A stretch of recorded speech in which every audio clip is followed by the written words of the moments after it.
Which is why when I saw the title come across my podcast player with Masonic Muscle, I was like, oh, Brother Cesar's giving me more than a workout today.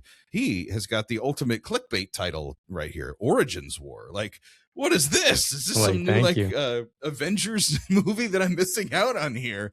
And then the way that you got into it, and I was like, oh, this is totally different.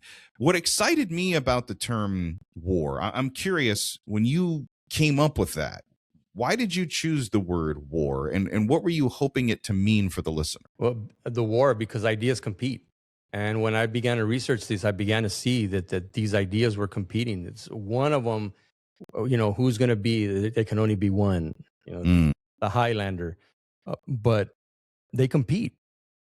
And studying the origins of Freemasonry is one of the only ways we're going to understand what we're even involved in, because you go around, and I think in the back of our heads, we all want to know that, like, why are we doing this? Where is this coming from?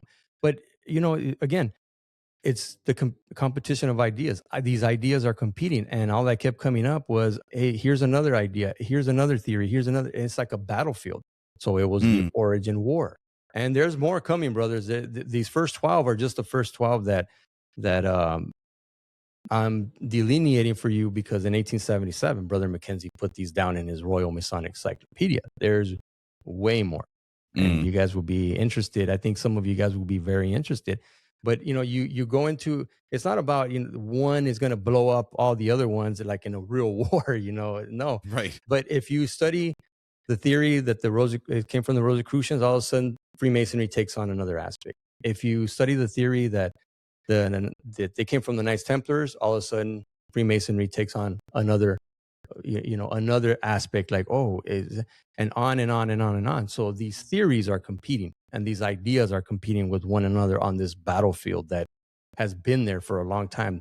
Nobody pointed it out to us. I love how you put it that way, because I know we had talked before this episode to just talk about how we were going to talk about all of this. And I told you, I was like, dude, I love the idea of this, because isn't it exciting that all of these different cultures, all of these different societies, all of these different tribes, these bands of people, all of them throughout the beginning of time want to have their fingerprint or want to have a claim to the philosophy, to the fraternity, to the ancient and gentle craft that we belong to today. Like, how cool is that? I think there is some kind of thread going through all this, and something, when you read Anderson's Constitutions and you read the Legend of the Craft, once again, it's called the history. Right? The history. It's not called Legend of the Craft. That came later. That title denoting the history that Anderson.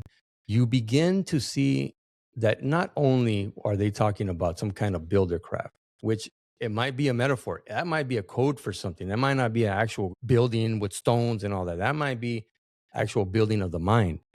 They had some kind of technology that what the distinctive idea you get is that something is being transmitted throughout time, throughout different civilizations. And could this be why you're mentioning what you're mentioning? Is it? Each one is trying to gain claim, because this thing passed from civilization to civilization. And as we know, each religion has their own mystical side. They're the Sufis and the Essenes. They have their own little secret society within the religion. So is that a possibility? I'm throwing it out there. I'm throwing breadcrumbs, brothers. Let's do this.